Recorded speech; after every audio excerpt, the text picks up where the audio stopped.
Well, unemployment amongst the youth in Ghana today is still very high. Recently, we've been talking about the lack of patriotism in the country, and other persons have been saying that that is something that should be instilled in people when they're very young. Today, I am talking youth. And the authority in charge of the youth in Ghana today, I guess, is the right place to start this conversation. So we're talking the National Youth Authority, and I do have a deputy CEO, a deputy CEO of the authority, with Peter Boama Otokunot. We're going to be discussing everything youth, and you can get interactive. Let us know what your questions are ahead. But good morning to you, Peter. Good morning, my date. Some persons have said that the authority is useless because of your inability to function or operate satisfactorily. Is the authority useless? First of all, let me extend warm greetings to your viewers this morning, especially the youth. Clearly, the people of this country and the youth who we engage on a daily basis will not share that opinion of those people who think that the National Youth Authority. But there's still a lot of people out there who do not have jobs. Yes, certainly. Is that something of concern to the authority? It is certainly a concern, and I will come there. But the National Youth Authority has been in existence for about 40 years, and it is the only statutory body that is mandated to coordinate youth development activities, and we have done exceedingly well over the years, except that there have been challenges like any other institution, and we keep on progressing from one level to the other. It used to be a National Youth Council. Now it's a fully fledged authority. The issue of youth unemployment, it has been hanging around our necks for a very long time. In 1998, that was when we had our first National Youth Policy. That National Youth Policy was used until 2010 when we launched our new National Youth Policy. Now, in the National Youth Policy, we had 19 priority areas, and one of the key priority areas is youth unemployment. Government, through several other media, is trying to, as it were, create jobs for the youth. But at the National Youth Authority, we also have our way of trying to create jobs for the youth. So we have series of programs that we do to empower the youth, to make them assess the opportunities and employment, to get self-employed and all that. We have our leadership and training institutes that train a lot of people every year. Every year about 300 people are graduating from our institutions across the country, and they are trained into practical things that will get them self-employed when they move out. They do carpentry, they do masonry, some do agriculture, and so on and so forth. So over the years we have been helping, but I think that there is more that we can do. We can do so much. So this time around, what we are seeking to do is to even dynamize our approach to creating jobs for the youth. Apart from the Youth Enterprise Support Project that has been launched by the Office of the President and the JIDA project that is currently ongoing, we also want to run our own as per the youth policy. And even in our implementation plan, our youth policy implementation plan, we have drawn a broad framework that we will use to create jobs for the youth. This year, what we are going to do is that we are going to have series of lectures that will seek to empower the youth in terms of getting jobs and getting themselves self-employed. So have you been able to get people real jobs? Yes, we have been able to get people real jobs. As I said, we have trained a lot of them. Most of them are self-employed. The current research that we did just recently indicates that most of the graduates are self-employed, and they are doing their own businesses. They have established small-scale businesses. Some of them have 1 or 2 employees and all that. Some of them are training other people. So we have done that. But what we are going to do this year, is that we are going to have a series of job and entrepreneurship lectures where we're going to train people how to write proposals, because I see the current youth as a group of people who have the zeal to succeed. Some of them have ideas, very brilliant ideas, out of the box ideas, but how to put together proposals to even go and seek for funding is a problem. You understand? So we are going to have those lectures across the country to train people on how to prepare proposals, how to even write CVs, how to get themselves ready for employment. And we are not going to leave it there. We are also going to do an entrepreneurship program, teach them basics of financial management and all that, so that people who have ideas, those who have even gone through the training that we have given them, we can re-equip them with those kind of basic knowledge to manage their own business. And we are not ending there. This year is going to be a wonderful year for the young people of this country. We are for the first time launching a youth entrepreneurs competition, where we encourage the youth to bring proposals, their ideas and all that, put it together into a comprehensive business plan. Then we will have a team of experts that will screen the proposals and select the best three. And those best three, we are going to support them with about 100,000 Ghana cedi to start their business, or probably depending on the amount that is involved in the business. And we are going to give them business guidance throughout the period, and we are going to replicate this every year, so you can understand. At least we cannot create that opportunity for a very large number of people. In future, maybe if we get partners to get finances and all that, we'll be able to extend the number. But I believe that we can start somewhere. Where are you going to get the money from? Because what we hear is that you, the authority itself, is suffering. You don't have enough cash, or you don't even have cash at all. Yes, certainly. Cash has been a problem for some time, you know, and over the years we have tried our very best to, as it were, you know, deal with that situation. But what has also been the challenge is that apart from government and statutory funds that is given to the authority, there is a need for stakeholders' involvement. Okay, but you know, let's stay with government just a bit. You do have a budget. Yes, certainly we do have a budget. Do you have the money?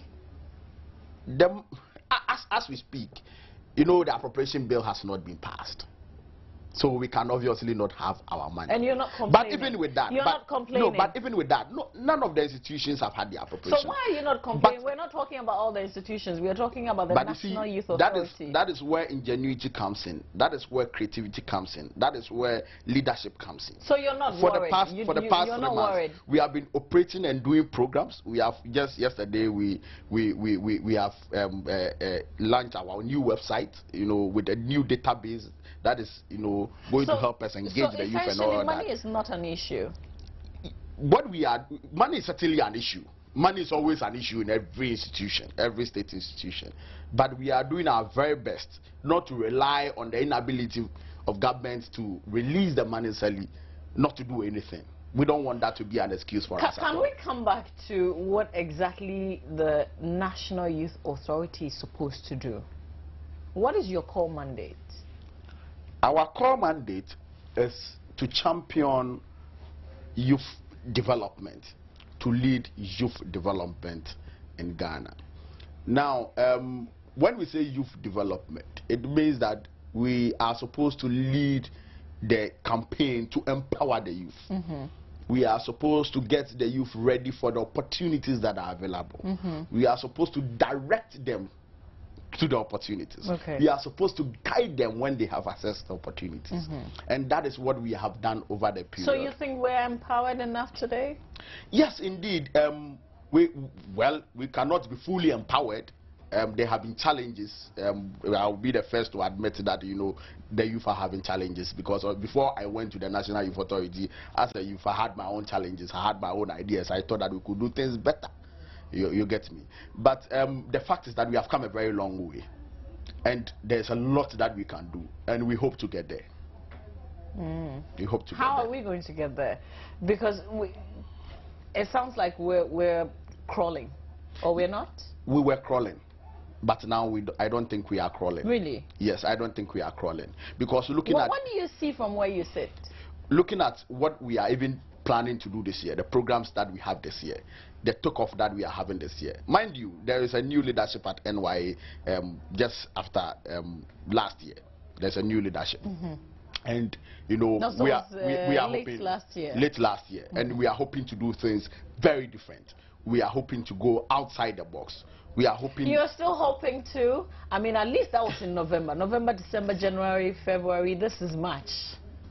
You see, I'm using hoping because as we speak, we have now started our programs. You understand? So all the programs that we are hoping to implement this year are out of the box programs. We want to use new approach to dealing with youth development, so and that is the main reason why. What is governing your activities? Because I do know that a bill in Parliament has not been passed yet. Yes, the youth bill. The youth bill is a very, very critical bill that we need as an authority. The youth bill is going to govern how even statutory funds are allocated to the youth authority. We are hoping in the youth bill to establish a youth fund just like we have the GET fund, so that we can get direct, you know, funds coming to us, so that we can effectively implement the youth development programs that we have. So we are hoping to get that. But you see, the youth bill expires with Parliament. The previous Parliament was supposed to have passed the youth bill into law, but it didn't happen, and the Parliament expired. So then we had to reverse the process, go through all the process. Right now the document is ready and it's at cabinet. It's at cabinet level. Why didn't it happen the first time? Obviously, I may not be in the position to say, because it was in Parliament, and yeah, the parliamentarians. You should be more interested in that than myself. I mean, you work with the authority. Yeah, exactly. So you should know why it wasn't passed. Yes, but you cannot know specifically why it was not passed, because it was in Parliament. So you expected parliamentarians to pass it, and they did not pass it. And you heard certain things. What did you hear? I've not heard anything. Frankly, I've not heard anything. So where is it now? I mean, at what point? It's now at cabinet. So now we are just waiting for cabinet. It's a complete document. Just about a few weeks ago, it was taken to cabinet, and when cabinet deals with it, it moves on back to Parliament. Did you change anything in contained in it? Well, as far as because it's a draft, you know, I can't talk about the details. Cabinet has not also worked on it, so it will be quite problematic to, you know, give you the details. But we worked on it. When would we all be able to see what is contained in this bill? Because after all, it concerns us. After it's passed by Parliament. When do we expect Parliament to pass it? When it gets, I mean, it hasn't even moved. Yes, to Parliament, you understand. So when it moves from Cabinet to Parliament, then we can expect Parliament to work on it. To work on it ASAP. Unfortunately, I cannot give you a timeline because it doesn't lie in my, direct control to do that. It goes through several processes. It's going through two different institutions before it comes out. So I will not be able to speak for them. So perhaps, I'm sure when it comes out, we all know. Do you think our lawmakers are not taking the youth seriously? I wouldn't say that. I would not say that at all, because over the years, a lot of things have been done by the lawmakers, which seeks to promote youth development, and I would not say that they don't take youth development issues seriously. I would rather wish they go a bit faster with the youth bill, but I would not. Say that. It's not in Parliament yet, because I was going to ask you, what are you doing towards that? I mean, are you lobbying? Are you pushing some parliamentarians in any way, try to get them to... Lobbying brings a lot to mind. I know, but you are cash-strapped, so you can't... Yes, so we cannot... I mean, we are youth, so we are... the youth will not, have even the motivation to go and do that. But we are pulling the necessary strings to get it done. We are pulling the necessary strings. We hope that it will be done faster. Where we can get a little push here and there. It's a cabinet, so we are doing discussions here and there. And President has committed himself to it. He has shown a lot of excitement about the youth bill. So I'm sure in just some few... So how has he exhibited that excitement? No, he has exhibited in so many ways. As we speak right now, we have just finished with our youth policy implementation plan, which spans from now till 2017, and we are just about launching that document. You say now to 2017? No, yes, the implementation plan. Yes, the plan covers that period. So what is in the plan? I mean, what are you doing this year, for instance? This year, for instance, the implementation plan is a broad framework, and we have divided the 19 priority areas into 4. Now, the 4 priority areas are economic empowerment, we have arts and culture, we have youth development, we have health issues and all that, into that 4 broad categories. Now, when you pick the document, when it's ready, in fact, it's ready, when we launch it. When are you launching it then? We were supposed to have launched it tomorrow, but we had a little challenge. So we are now trying to get a new date that the president will Would you want to share those challenges with us? No.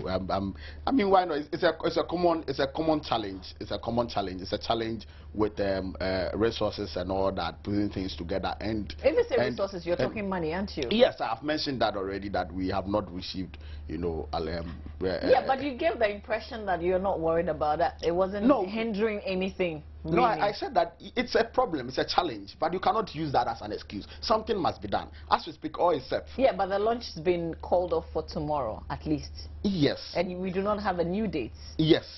It is because, in fact, it was called off tomorrow because Cabinet advised that they wanted to look at the document again, the implementation plan. It's not a document that is supposed to have gone through. It's not like the law that the youth bill that we are working on. But Cabinet and the president decided, okay, they want to review it at Cabinet and see whether they can make some final input and all that. And is that their responsibility? No, but you see, it's a very, very important document, and the president sees that very important, and it is so dear to his heart. Why didn't you tell Cabinet to first pass what was in front of them, get it to Parliament, and then they can come and take a look at this one? It's all the same thing. It's all the same thing. Whether the law exists or not, we must do youth development work. You understand? So what they are doing right now is to look through the document, come out with a final inputs if they have any, then we can pick it from there. Then immediately we'll launch. So when the plan is launched, what would be different about my situation as a young person in Ghana? What will be different is that now you have stakeholders having a direct document that they can connect to. Stakeholders can sit down and say that, okay, under the implementation plan, under employment, because of the direction that you have chosen, we would want to pick one and say, do this program for you so that it will enhance, the employment situation. You understand? So it's a broad framework that even individuals can sit down and pick areas and drop programs and bring it to us, and we can help them to implement. You understand? You fund the programs that we propose? No, when it becomes necessary that we fund, we fund. Because I tell you what, a lot of young people have ideas. As for ideas, we have. It's the implementation that is a problem. And I know that a lot of us are cash-strapped as well. What we do not have is enough money to do what we want to do. I mean, everybody's talking about money. But let me ask you, the economy is hard, isn't it? Young people are feeling it. The economy has never been soft in this country. From the time I was born, I've never seen a time where we say that the economy is soft. The economy, can never be soft. And even with my background in economics, I am an economic policy analyst by profession. I see the current challenges that we are having as an opportunity for a takeoff. How? And I am so excited about some of them. The plane is grounded. Yes. And you're excited about the takeoff? No, I'm excited. I'm excited because there seems to be a lot of commitment. There seems to be a lot of courage to deal with the situation. And, tough decisions must be made. And the decisions are being made. Some of the decisions, analysts have said it over the period. But, the political will to make those decisions have been non-existent. But now we are having this kind of political will to deal. For example, just recently the policy measures put together by the Bank of Ghana. By the Bank of Ghana. Very strong, rigid. Which certain people have said that in the long term it would not help us. No, I mean, in the long-term solution. That is what we need. That is the long-term solution. We sit down and always complain about nothing. We don't really deal with the issues. I think that was a very, very bold, initiatives that the Bank of Ghana put forward, and it is going to yield results. For example, I see other initiatives by the Ministry of Finance, which is also helping to sanitize the system, the gift mix system. Now tracking every single expenditure from district assemblies to the national level.